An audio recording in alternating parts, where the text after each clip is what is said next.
die is set, but Alberta ain't ready to kneel just yet. They chose their king, their power was met, but we don't answer to Ottawa yet. No crown gave us what we've earned, just dirt and fire and lessons learned. Now the ground it shakes, the steel it groans, and Alberta walks alone. We ride sovereign steel through fire, through frost. We ain't the last, we're the line they lost. Alberta stands, never on its knees. A nation born in the forge of the free.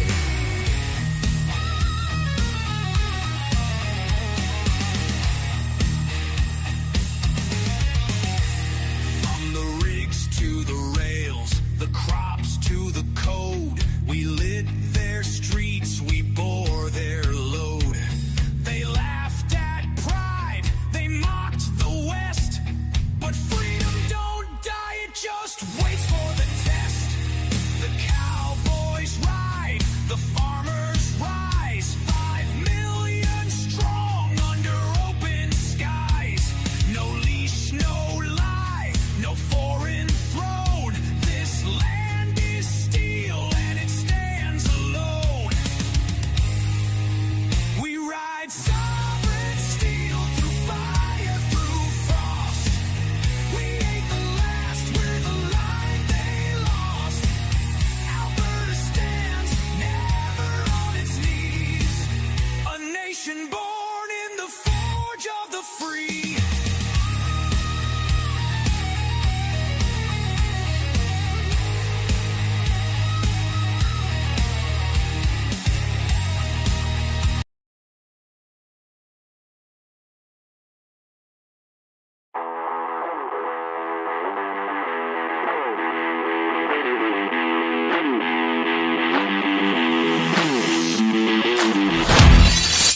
Welcome, welcome, welcome. It's 7-Eleven Daily Summary with Bruce Schultz. So excited to be back. You know, I have been focused on independence for Alberta, and I appreciate you coming back.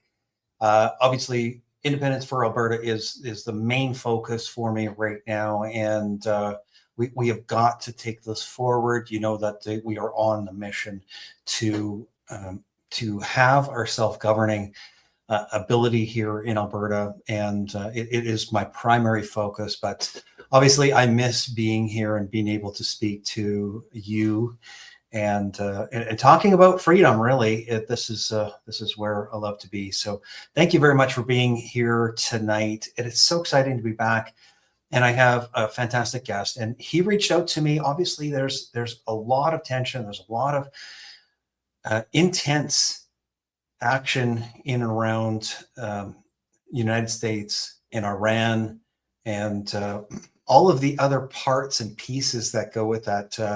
You know, they're even talking about exiting of NATO today or yesterday, I think it was. Anyway, Thomas Speciale has reached out to me, and I really am so grateful for him doing that. He's here to impart his very, very intense special understanding and inside knowledge in the national security aspect and understanding Iran. So I'm really looking forward, and I'm sure that you're going to gain a lot of knowledge from this awesome guest that I have tonight. So we're going to get into this here very shortly, but I always like to say that I am so grateful for God and my family, and allowing me to do this great work, bringing information to you and working towards our freedom here in Alberta, making our world a much better place. Anyway, I also like to say thank you to local businesses, one of them being nuggetstacker.com. I really appreciate it. We protect our family's wealth by buying gold and silver. You can too. Look them up at nuggetstacker.com or go through my website at unscrewthenews.com. Go to their logo and you'll get a bit of a discount. going that way. You all can also give them a call, 1-866-644-2121, nuggetsdecker.com.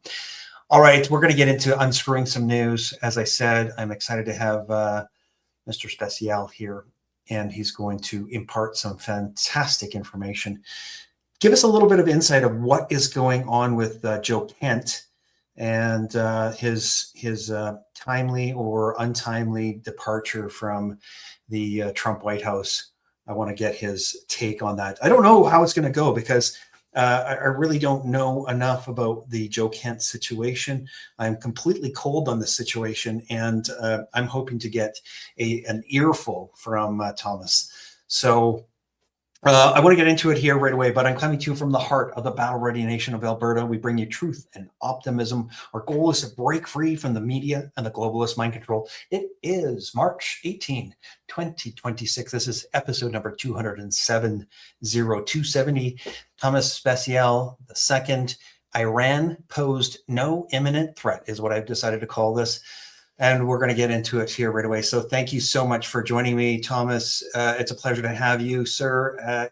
This is our third episode of having you on here, and I consider you a very, very special guest. It's a pleasure to have you, and I know you come from a long ways away. But I'm just going to give you a little bit of a background here, Thomas, and then I'll have you fill in if you don't mind. But Thomas is a national security consultant in Virginia. He did run for a seat in. Sorry, I don't even remember what position that you were running for. I ran for U.S. Senate in the U.S. 2020 Senate primary. Yeah, that's right. And for Virginia. For Virginia, and we'll get into Virginia and where the wheels have fallen off of it. But military strategies against the threats like Iran, border security challenges. And Thomas, if you don't mind giving us a little bit more background on your knowledge, national security wise, and Iran, just to fill in the holes. Yeah, so I've been in the military since 1987. I joined right in my junior year of high school, and so even at that time, I was aware of the Beirut bombing, ultimately the seizure of the U.S. embassy by the Iranians. So they've been part of my military life since the very beginning, pretty much. Mm-hmm. So 36 years in the military. Since about 2005, I've been in the intelligence community and been for the first 10 years or more of that time, all I did was Iran. I was a military war planner at the Defense Intelligence Agency, DIA, and working specifically the Iran war plan at the time from about 2011 to about 2014. I called it the Iran castration war plan. And so that's, yeah. And then I went from there, I went to the National Counterterrorism Center, which is where Joe Kent ended up serving as the director recently. And I've been in and out of the National Counterterrorism Center a couple of times, and also worked at ODNI specific on the Iran target set with regard to intelligence collection strategies. So in other words, at the DNI, my main function was to understand what kind of intelligence collection did we have, what were our gaps, and ultimately what was the course of the. I lost you there for a second. Sorry about that. That's right. You got me back? Yeah, we're back. Okay, so ultimately, I worked Iran extensively for many, many years. I used to say, when I ran for U.S. Senate, I used to say, I know where Qasem Soleimani's girlfriends are. And, the reality is that President Trump, during his first administration, killed Qasem Soleimani along with a guy named Abu Muhandis, and he also killed al-Baghdadi. And so what that means is that Donald Trump got the terrorist hat trick. He killed the preeminent Sunni leader. He killed the preeminent Shia leader in terrorism. And ultimately, Abu Muhandis was also the Arab Shia leader in Iraq that he was responsible for taking out.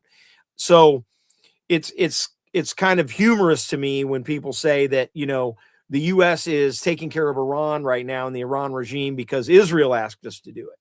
Well, I've been working Iran for long before Trump was in office. Yeah. And so that's just kind of ludicrous. And so my background is all across the intel community. with a very strong focus in the Iranian threat network.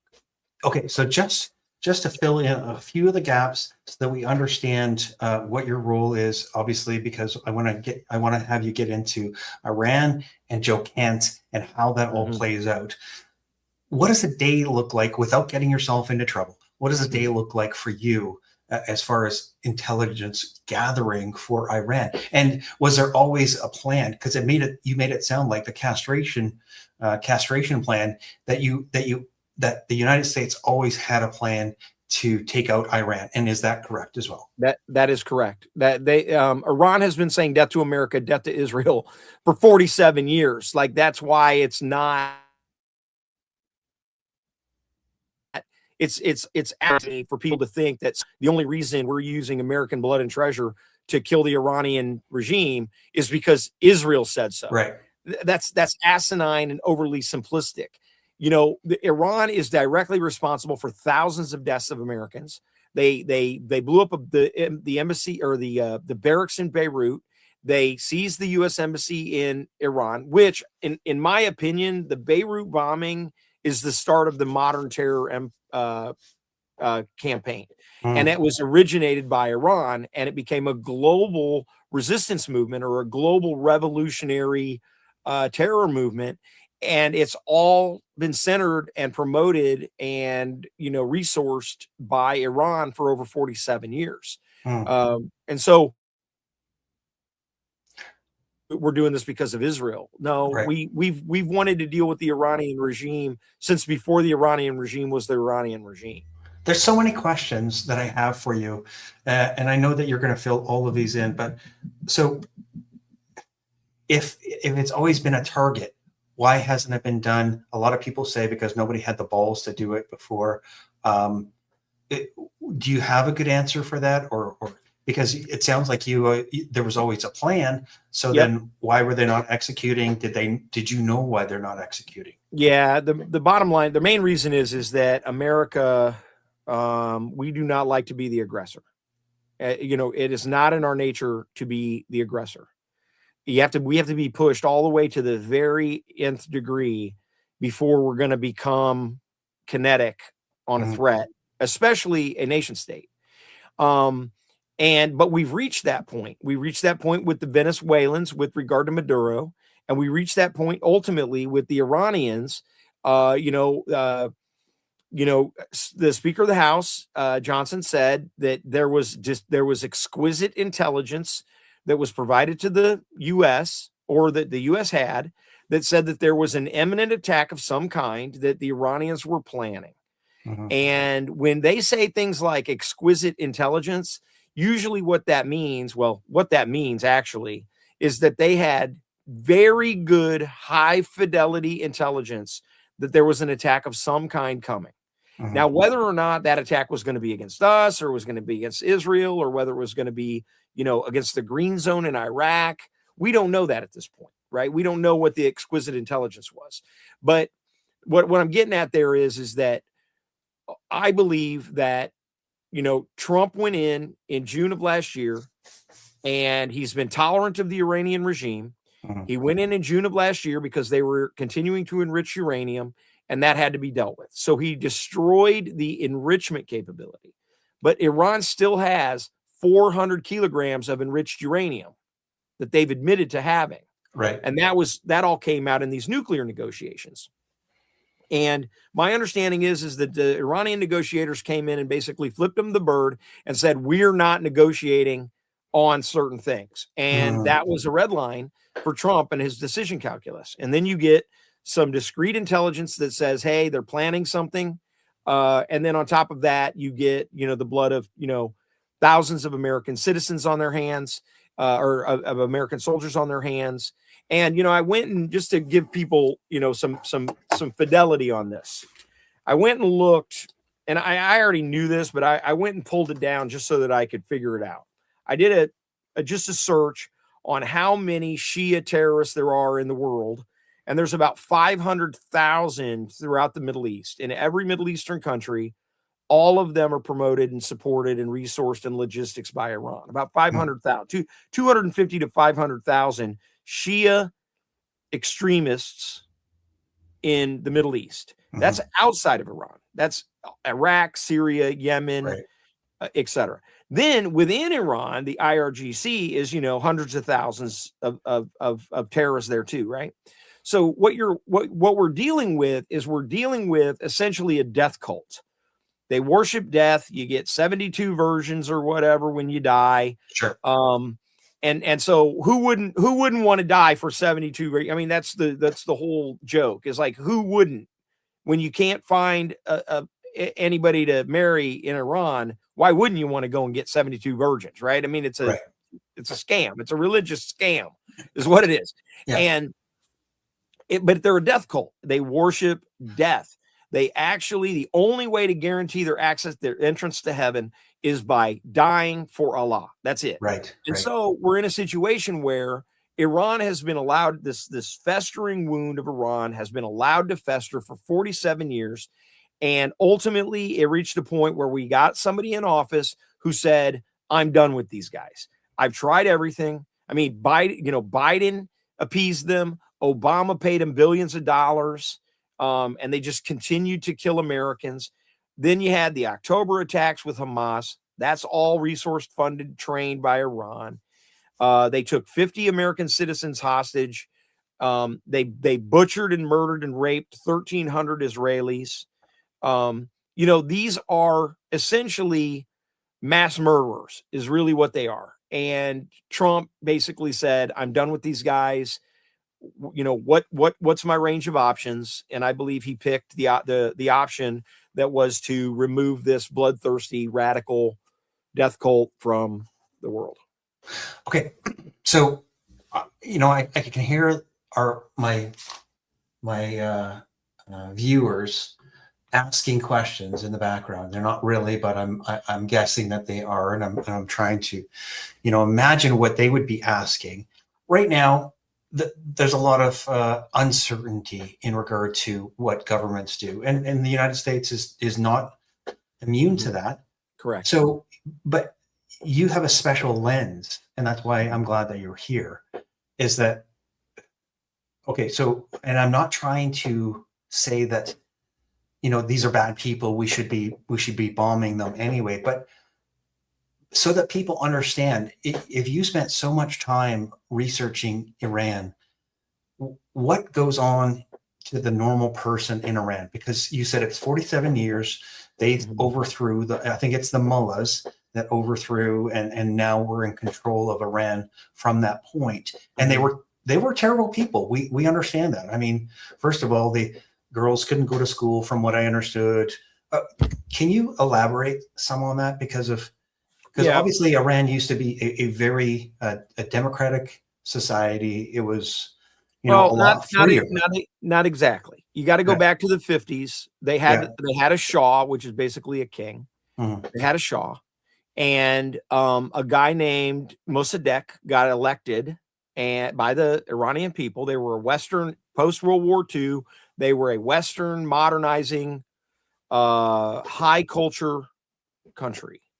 And they had a Shah, and Mossadegh got elected by a popular election in Iran. And one of the things that Mossadegh did was nationalize all of the oil industry, because the oil industry was owned by British Petroleum, BP mostly.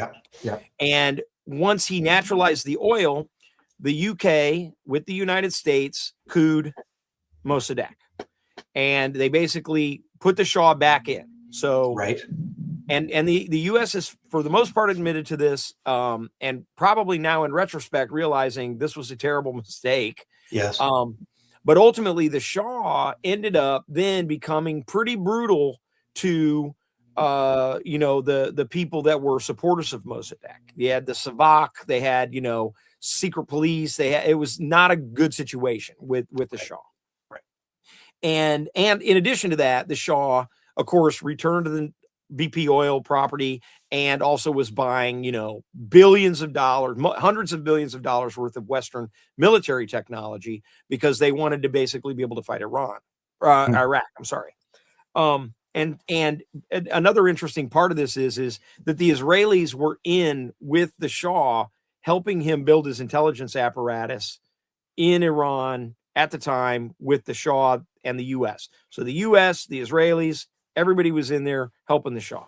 Well, he was not a particularly benevolent leader to a lot of people. Yes. Although there were a lot of good things he was trying to do. Don't get me wrong. I'm not saying he was like an evil person. He wasn't. It's just that the messaging from Khomeini outside of Iran radicalized a lot of the students in the colleges. And ultimately that's where the embassy takeover comes from, and the revolution is sort of born out of this revolutionary ideology that comes from Khomeini, ultimately the first supreme leader. And you know, it's been a while since I talked about the history of Iran, so there's a couple things in there that I would want to go back and review. But the bottom line is that the Iranian people didn't trust the U.S. because we had couped Mossadegh. Sure. And then after that, they ended up getting the Ayatollah, and the Ayatollah was even worse. The Ayatollah was a really bad guy, and got him in the war with Iraq, and yet they had hundreds of thousands of deaths in that war. Chemical weapons were used. It was just a horrible, horrible. I think that war went on for almost 10 years. And that was a very, very, very, very bad war for both Iran and for Iraq at the time. And that's where Iran-Contra comes in, and, you know, a lot of U.S. involvement there. So I guess the reason I say all that is that the Iranians of the early revolutionary time frame had a lot of reasons not to trust the United States. And so they went with the Ayatollah. The Ayatollah became a theocratic dictator, and basically started screaming death to America. And the Iranian people, I think, after 47 years of that, and basically the Iranian people are kind of like a pariah in the Middle East. Like they're kind of a pariah because they can't work with any of the GCC countries, mostly because of the Iranian regime being such a fanatical, bloodthirsty regime. And so now you're in a situation where they've been screaming death to America for 47 years. They're responsible, as I said, for thousands of American deaths, tens of thousands of, you know, of deaths across the Middle East, and injuries, you know, probably in the hundreds of thousands. But in January, they had a popular uprising in Iran. This is like the third or fourth or fifth uprising that they've had over the last, you know, 8 or 10 years. And they killed 30 to 40,000 of their own citizens.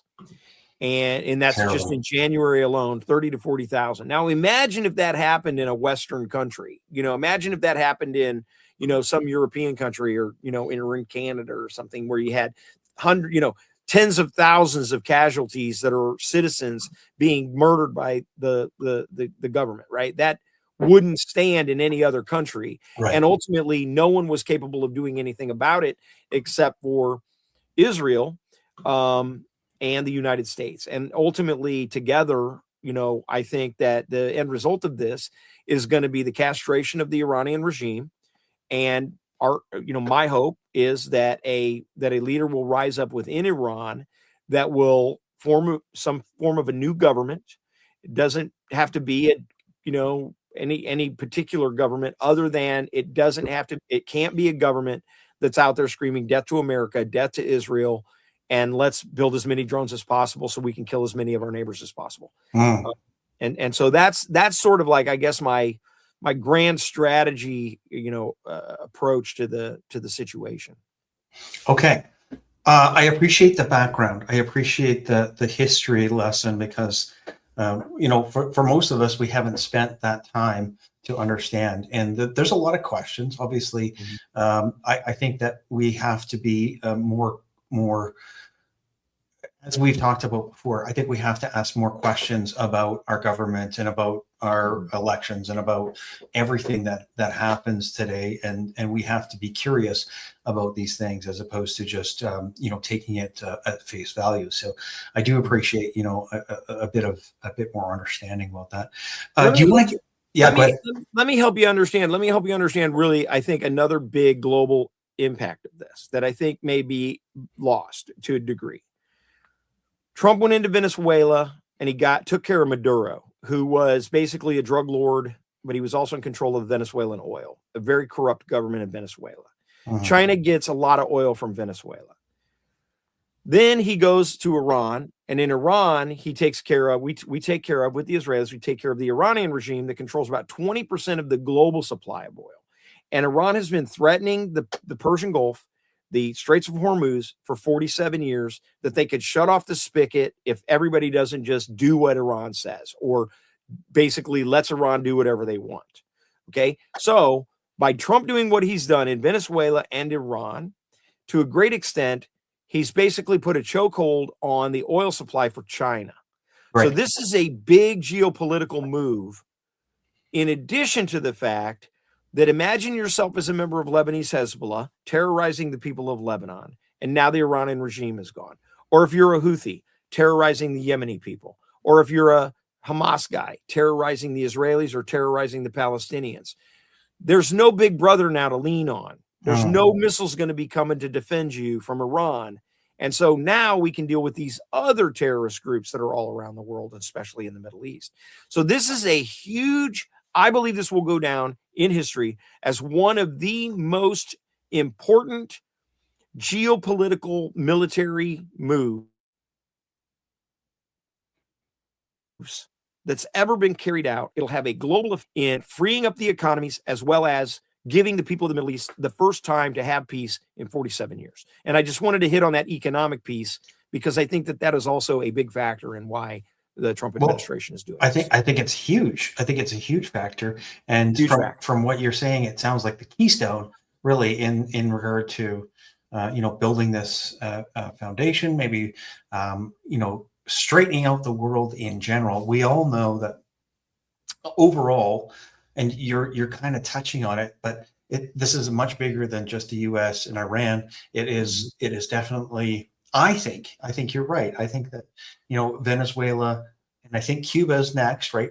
We talked about that before we came on, and I think Cuba will be relieved of their dictator here shortly, and I think that this is really turning out to be, the Democrats are really going to have to run for the hills, because it's going to be, it looks like a jubilee, really. I mean, if you can put all these pieces into place, and I'm putting my hand up for Canada to be rescued next, Thomas. So please send them our way.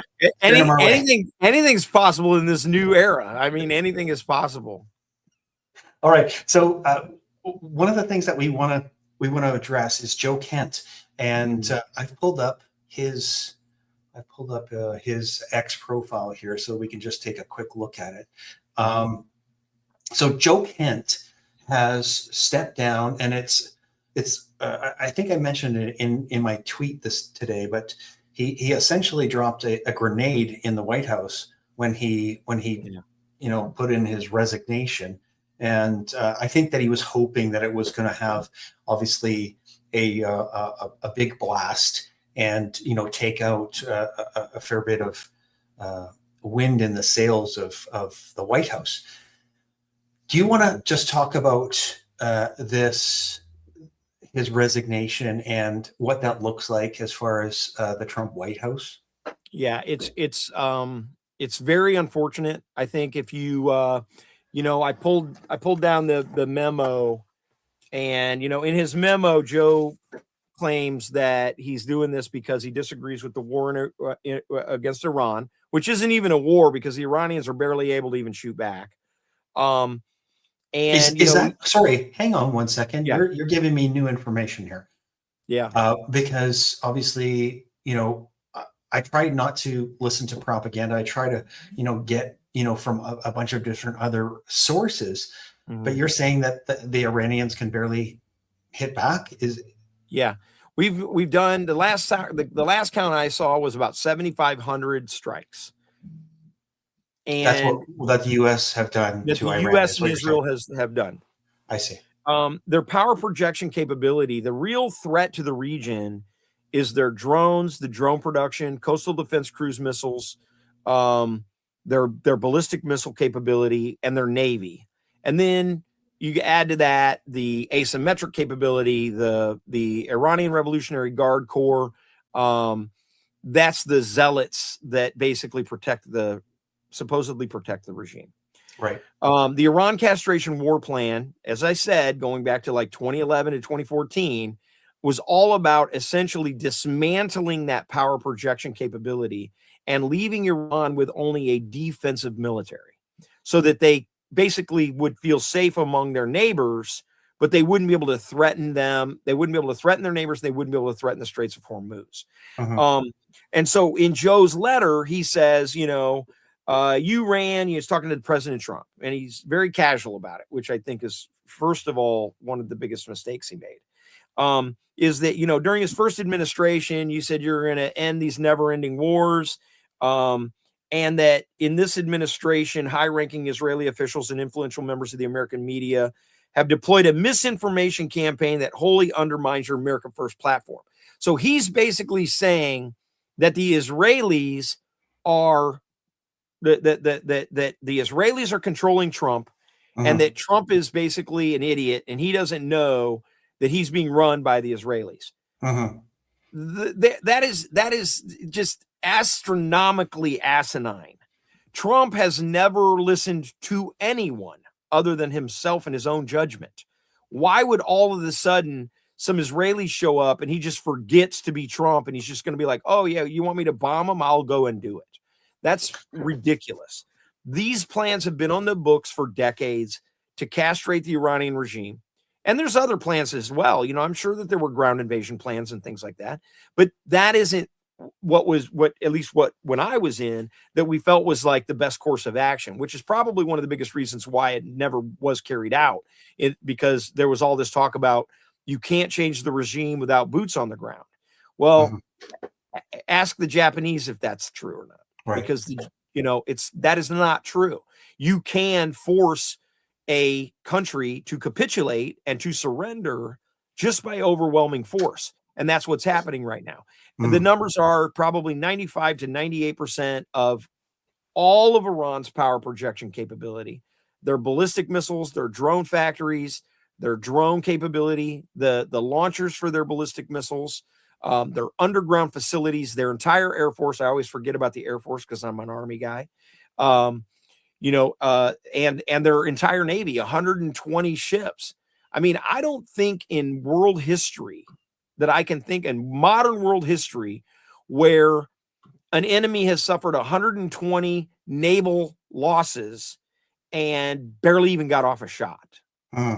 Like, people aren't thinking of this in the real context. They just want to hate everything that Trump does. And so they forget to look at what it is the Iranians are doing to defend themselves, which is they cannot defend themselves.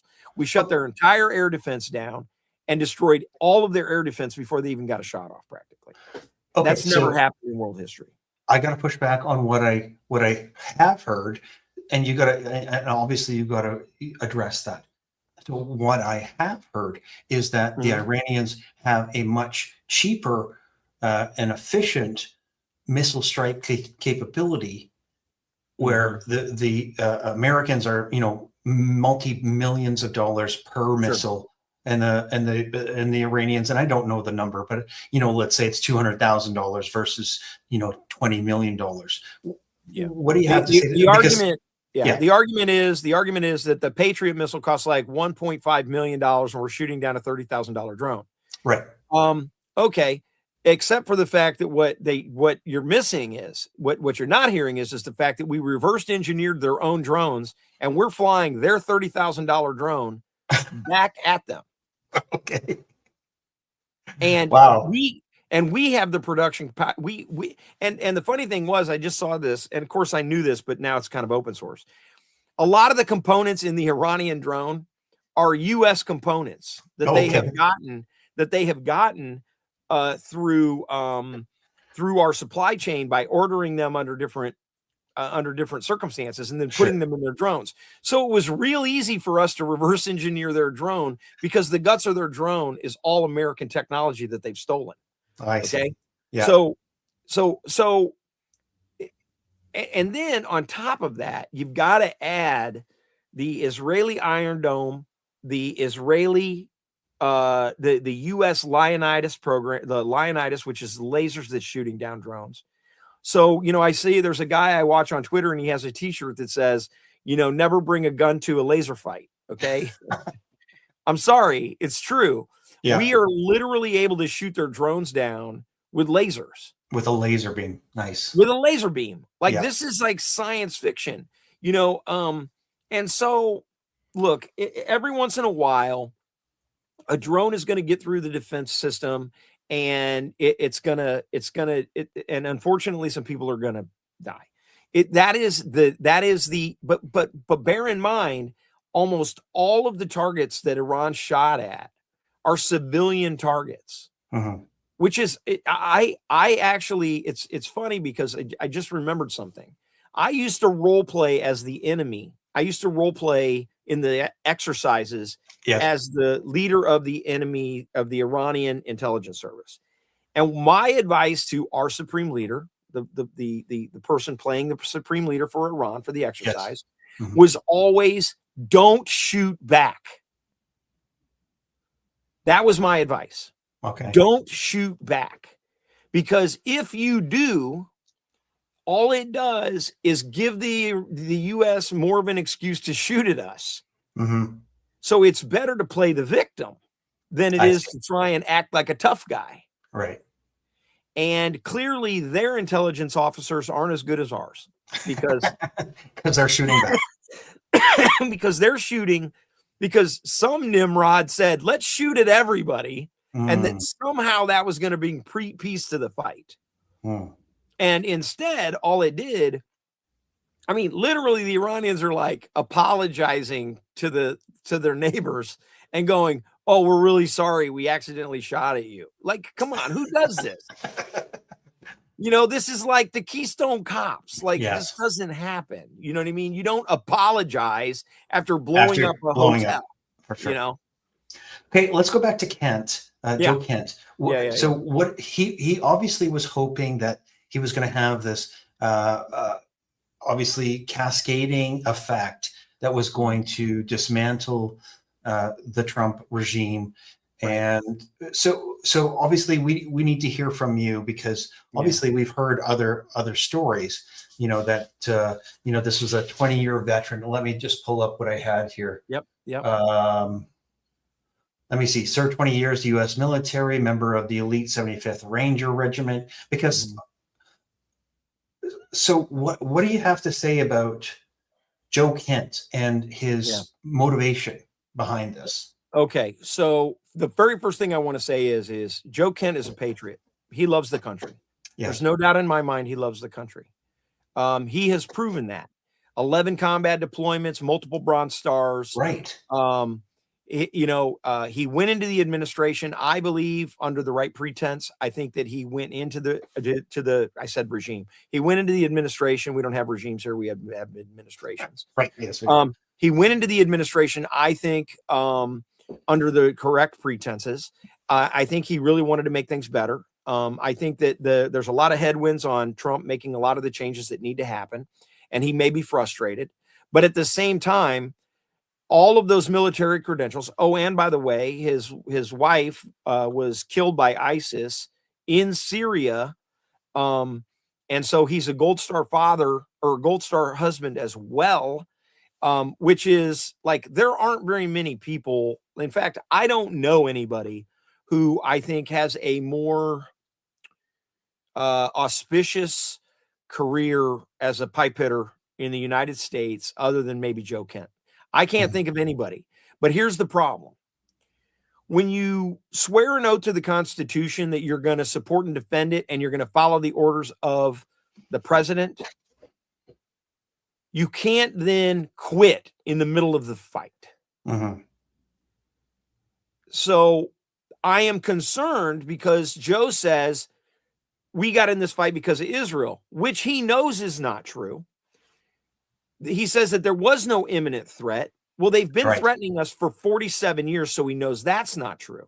So there has to be another reason why he is bailing on the administration at a particularly, I would say, particularly politically vulnerable moment. Right. To be the director of the National Counterterrorism Center and then like, oh, this war is all wrong. Okay. If you do that, it looks to me almost like it's choreographed to try and drive a wedge in the MAGA movement, to attack Trump's base by right. trying to create a fracture within MAGA. Well, the funny thing is, there was a CNN came out with a poll that said 100% of MAGA supports killing the Iranian regime. Okay. Mm-hmm. So all Joe did, I believe, and this is again, and I've even heard it, speculated that, he's working with, the deep state to try and, stop Trump from what? Killing Iranians? Like, Right. maybe, but I don't believe that that's true. Well, he wants to take out his Achilles heel. I mean, Well, right? what I think it is, honestly, is that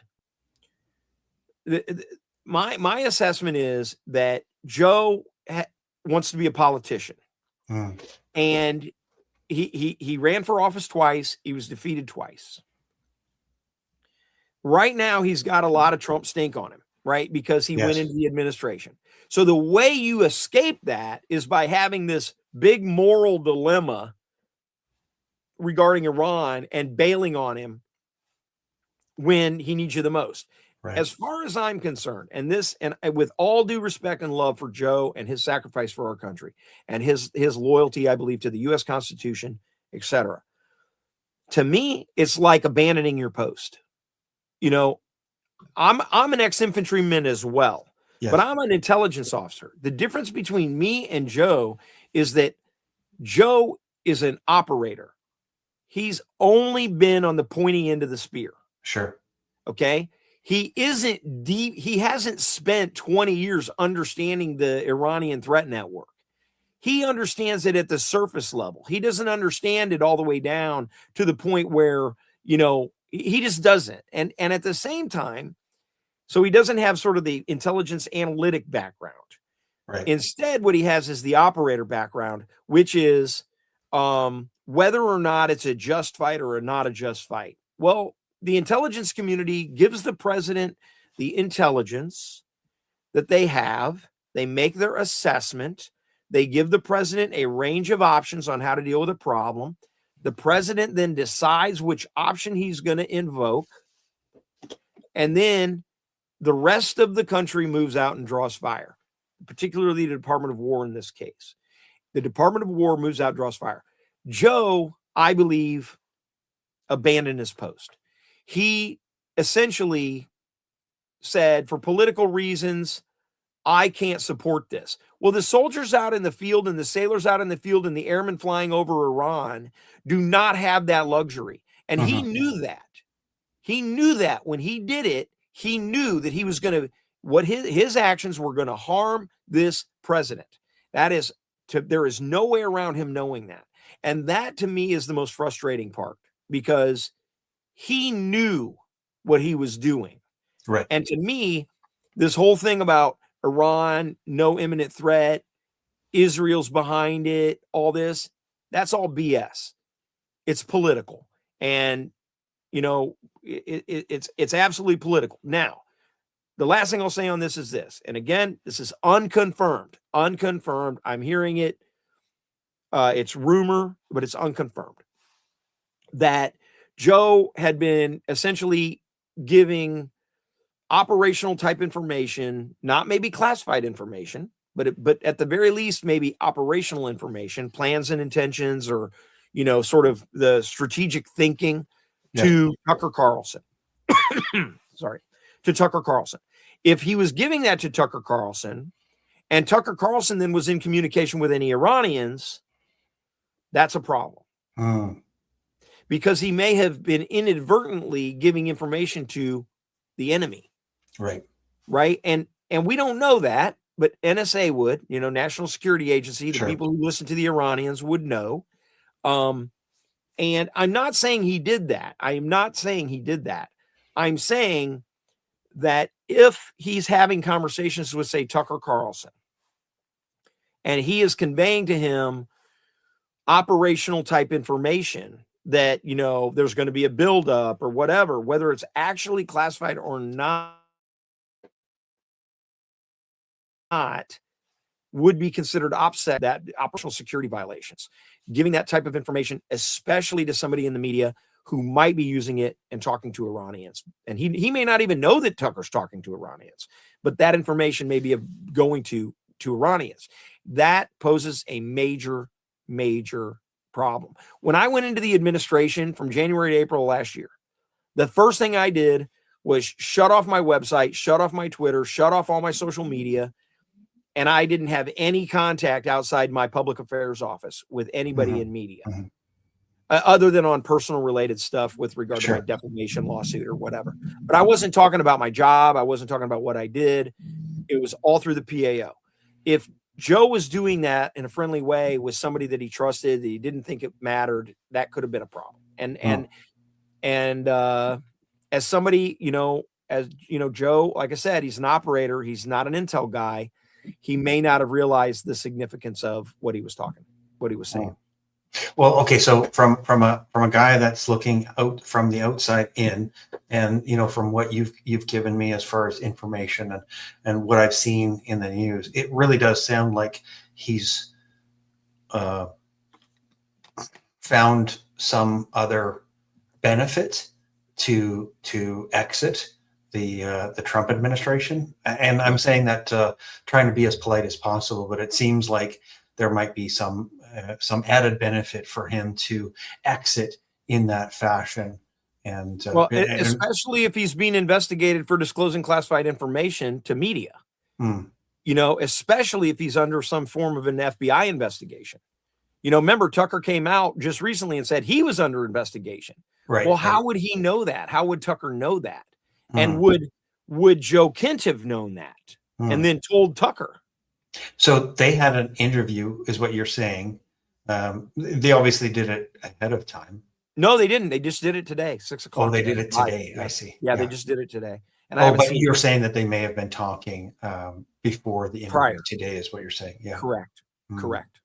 Because they probably know each other from going back to when Joe Kent ran for, Congress. Yeah, more than likely. That relationship goes back several years, I'm sure. I see. Wow, that's interesting times. So what do you think? Now we've got to end off here. I know that you've got another interview to do. So what does Trump and the administration do to rectify this, or does this affect anything? I mean, how does it look to them moving forward? If I can ask you that. Well, I mean, I don't think it really. I don't think it affects the current situation at all. My hope is that Trump will put somebody in as the director of the National Counterterrorism Center, who is very knowledgeable about Iran, and can also deal. Sorry, I'm going to interrupt you for a second. Do you know anybody?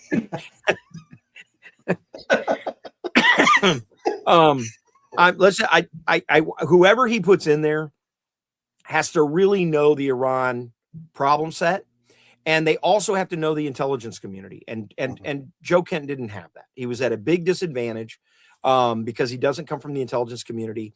And, he was at a very big disadvantage. He needs an intel person who really, really, really knows the Iran problem, because we're going to be dealing with the Iran problem for the next 3 years as we try and rebuild this country into a modern Western civilization, modern Western country. If we're going to have that influence, you're going to have somebody in the CT arena that can help them steer clear of potholes, right? My hope is that this Iran thing is over by the end of the month. I'm sure that we'll still keep naval assets there. But we've had naval assets and Air Force assets, in Bahrain and in Israel and all these countries for decades. So that's not new to have U.S. military in the Middle East. I mean, this isn't new. I mean, hell, we just fought 2 wars in Iraq, Afghanistan, Syria. We're all over the place. So to have boots on the ground in the region is not even an issue to me. I mean, how is that any different than what it's been since 2001, at least? And so my hope is that Iran will moderate, that Iran will get a new government. And, I believe that the Shah's son may play a role in that. I don't think they'll go back to having a Shah, but I think that he might have a role in that formation of a new government. as like kind of a moderating voice. Sure. And with connections back to the West that can kind of guide that transition. I don't think it affects. In fact, if anything, if Trump can get in and do what needs to be done and get everybody back out and then go work on other things, I think he's got some domestic stuff he's got to work on immediately. Right. If he wants to be successful in the midterms. But I think he had to do this thing in Iran and take care of it as quickly as possible. They said from the beginning it was going to be 4 to 6 weeks, and so I'm hoping that it's going to be closer to the 4-week mark. Well, but I don't think Joe's departure. One of the greatest strengths of the U.S. Government is the fact that it is very resilient. There are people that are there that can fill in and make some of these, decisions. And like I said, hopefully he'll get somebody that's, loyal to the mission, to the Trump mission, and just pick up where Joe departed. Okay, I have one last question that I just thought about. So, are you getting any sense from the people on the front lines?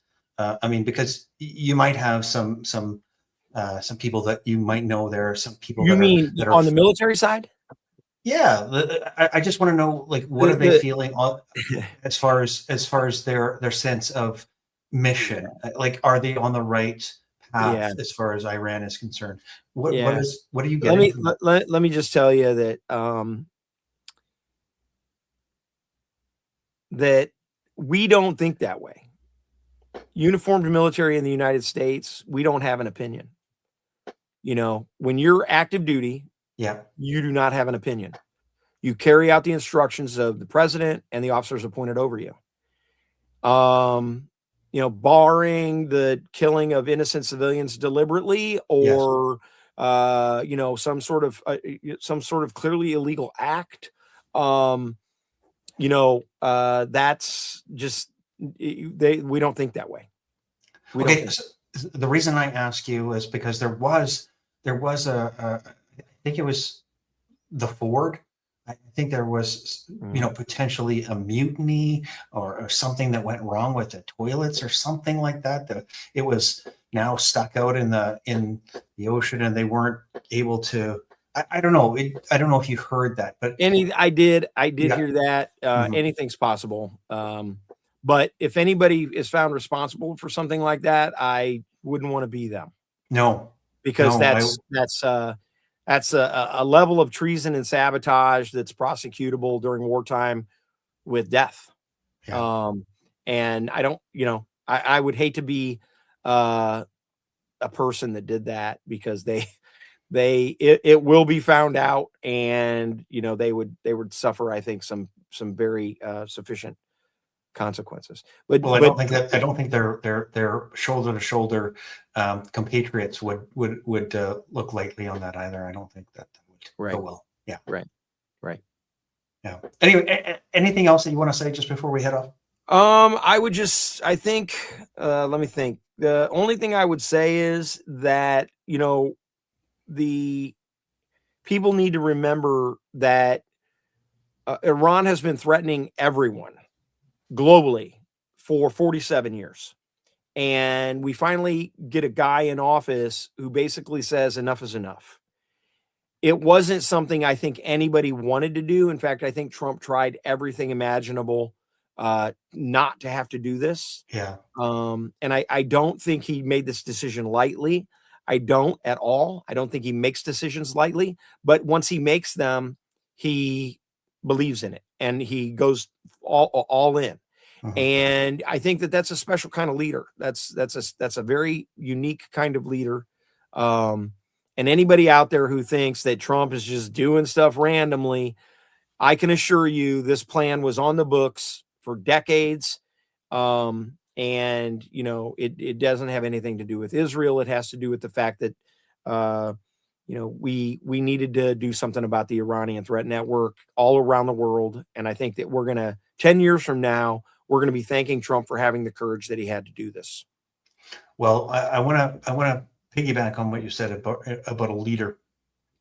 is that, and we feel it, especially here in Canada, is that a leader doesn't do necessarily the most popular things, but they do the right things. Correct. And we haven't had a leader, and we feel it here in Canada.